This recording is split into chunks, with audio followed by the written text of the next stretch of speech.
Senior రాజకీయ విశ్లేషకులు high court advocate సెంగళూరు Venkatesh గారు వారితో మాట్లాడదాం. సెంగళూరు వెంకటేష్ గారు, గుడ్ ఈవినింగ్ అండి.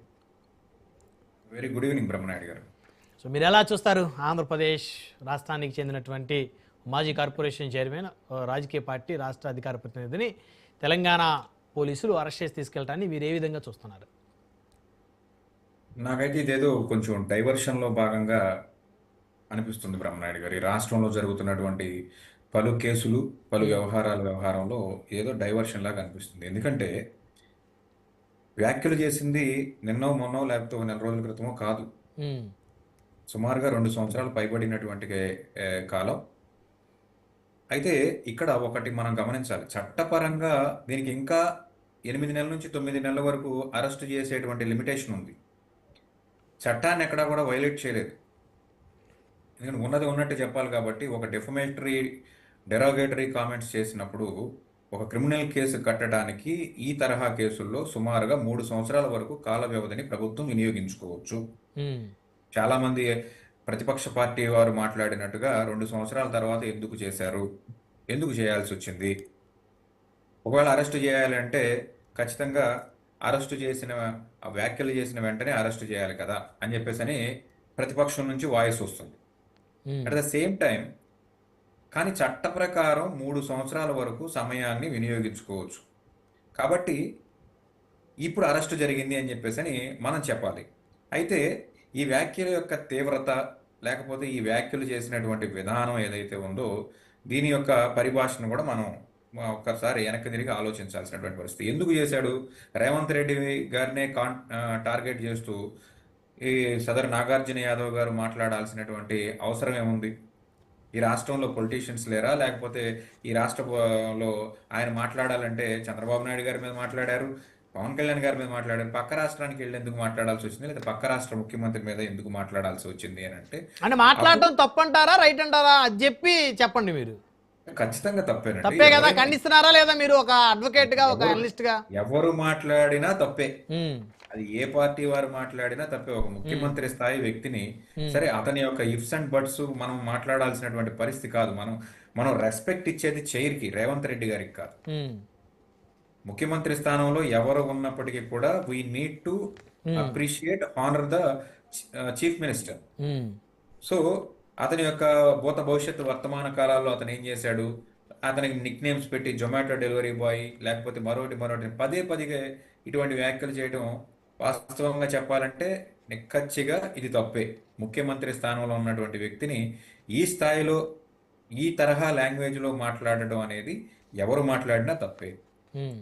అయితే ఈ సాంప్రదాయాలు, కొత్త తరహా రాజకీయాల్లో ఈ సాంప్రదాయాలు వచ్చేసినాయి.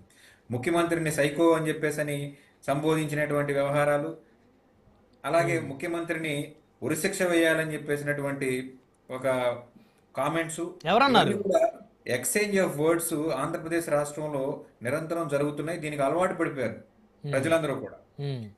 దీని పెద్ద ఇష్యూగా చూడట్లేదు. కానీ చట్ట ప్రకారం ఇది ఇష్యూసే, చట్ట ప్రకారం ఇది శిక్షించవలసినటువంటి నేరాలే. కాబట్టి అరెస్ట్ జరిగింది. అయితే ఇక్కడ డిఫమేటరీ కామెంట్స్ చేసినప్పుడు సివిల్ యాక్షన్ ఉంటుందా లేదా క్రిమినల్ యాక్షన్ ఉంటుందా అనేది ఇక్కడ క్వశ్చన్ మార్క్. ఇక్కడ ఏదైతే మల్టిపుల్ ఎఫ్ఐఆర్స్ కట్టబడినాయి కాబట్టి ఈ కేసులో ఇతను బయటకు వచ్చేటువంటి ఒక అవకాశం ఉంది. ఎందుకంటే అప్పుడు చేసినటువంటి వ్యాఖ్యల మీద ఆల్రెడీ అప్పుడు కేసు కట్టబడింది.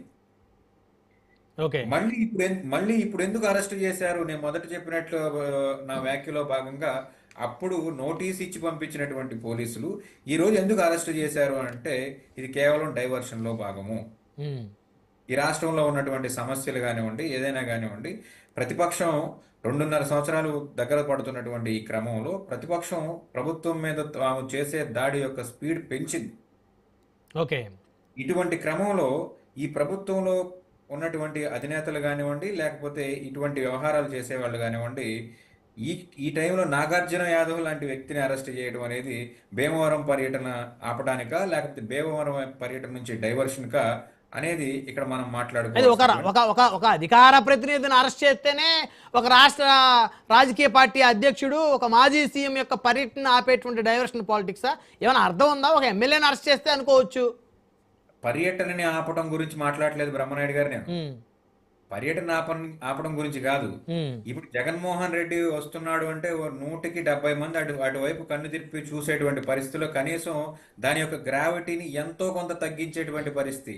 ఉమ్, ప్రతిపక్షంలో ఉన్నటువంటి నేతలు మాట్లాడినటువంటి మాటలు ఏవైతే ఉన్నాయో ప్రీవియస్ గా 2 సంవత్సరాల క్రితమో 3 సంవత్సరాల క్రితమో మాట్లాడినటువంటి మాటలను తీసుకొచ్చి ఈ రోజు ప్రొజెక్ట్ చేయాల్సినటువంటి అవసరం ఏముంది? ఉమ్. నిజంగా అది వరస్ట్ అనుకున్నప్పుడు, అలా మాట్లాడడం తప్పు అనుకున్నప్పుడు, అదే తప్పుని పదే పదే ఈ రోజు ప్రొజెక్ట్ చేయడానికి గల కారణం ఏంటని అడుగుతున్నా నేను. ఓకే. నిబంధనల ప్రకారం అటువంటి వీడియోస్ ఏవైతే ఉన్నాయో వీటన్నిటిని కూడా నలిఫై చేయాల్సినటువంటి పరిస్థితి ఉంది కదా. ఆనరబుల్ సీఎం ఆఫ్ తెలంగాణ గురించి నాగార్జున యాదవ్ కాదు, వెంకటేష్ కాదు, ఎవడు మాట్లాడినా అటువంటి వీడియోస్ ని మళ్ళీ ప్రొజెక్ట్ చేయకుండా చర్యలు తీసుకోవాల్సినటువంటి బాధ్యత ఓకే. ప్రభుత్వానికి ఉందా లేదా? లేదా అదే వీడియోల్ని పలుమార్లు చూపిస్తూ పలు కేసులు కట్టి పలుమార్లు అరెస్ట్ చేసుకోవాల్సినటువంటి పరిస్థితుల్లో ఉన్నామా? ఇప్పుడు మన టీవీలో బ్లర్ ఎందుకు వేస్తాం, బీప్ ఎందుకు వేస్తాం బ్రహ్మనాయుడు గారు? కొన్ని వ్యాఖ్యల్ని మనం ప్రచారం చేయకూడదు, టెలికాస్ట్ చేయకూడదు అనే ఉద్దేశంతో. మరి ఇప్పుడు చేయాల్సింది కూడా అదే కదా. ఎందుకంటే రేవంత్ రెడ్డి గారు అనే అతను సీఎం ఆఫ్ తెలంగాణ, ఇంకా అంతకు మించి పెద్ద పోస్ట్ ఏముంది? అవును. రాజ్యాంగబద్ధంగా గవర్నర్ గారి తర్వాత సెకండ్ సిటిజన్ ఆఫ్ తెలంగాణ ఆయనే అవుతారు కదా. అవును. అటువంటి వ్యక్తి మీద చేసినటువంటి వ్యాఖ్యలు ఏవైతే ఉన్నాయో ఆ వ్యాఖ్యలు ప్రచారం చేసేటప్పుడు మనం బ్లర్ కానీ లేకపోతే బీప్ సౌండ్ కానీ వేయకుండా ఈరోజు సోషల్ మీడియాలో పదే పదే ప్రచారం చేస్తున్నారు, మెయిన్ స్ట్రీమ్ మీడియాలో ప్రచారం చేస్తున్నారు. తదనుగుణంగా ఈరోజు కేసులు కడుతున్నారు. ఆ రోజు వ్యాఖ్యలు చేసిన రోజున రేవంత్ రెడ్డి గారు ఇంత బలంగా లేడు కాంగ్రెస్ పార్టీలో. అవును. ఈఎంఐఆర్ కానీ అనేక లుకలుకులు ఆ పార్టీలో అనేక మంది వ్యవహారాలు, బట్టి విక్రమార్కతో కానివ్వండి, మిగతా మంత్రులతో కానివ్వండి, ప్రతినిత్యం పోరాటాలు. ఈ రోజు కుదురుకున్నాడు రేవంత్ రెడ్డి. అల్లు అర్జున్ లాంటి వ్యక్తిని అరెస్ట్ చేసి లోపలేసినటువంటి రేవంత్ రెడ్డి గారి ప్రభుత్వం ఆఫ్టర్ ఆల్ నాగార్జున యాదవ్ గారిని వదులుతుందని మీరు అనుకుంటున్నారా? ఆ రోజు ఉన్నటువంటి పరిస్థితులకి, ఆ రోజులో ఉన్నటువంటి వ్యవహారాలకి ఆ రోజు అరెస్ట్ చేయడం అనేది కరెక్ట్ కాదు.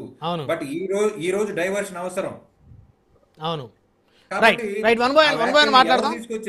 ఎవరో తీసుకొచ్చారు, దాన్ని ప్రొజెక్ట్ చేశారు. బ్లీపు బ్లర్ అనేది లేకుండా ముఖ్యమంత్రిని పట్టుకుని ఇలాంటి డెరాగేటరీ కామెంట్స్ చేస్తున్నప్పుడు ఖచ్చితంగా ఈ ప్రచారం చేసిన వాళ్ళందరి మీద కూడా కేసు పెట్టాల్సిందే కదా. ఓకే. ఓకే. 1 by 1 మాట్లాడదాం వెంకటేష్ గారు. సో మరొక అంశం కూడా ఉంది మన చర్చలో, ప్రధాన అంశం. సజ్జాజయ్ గారు ఇంటింటికి ఎమ్మెల్యే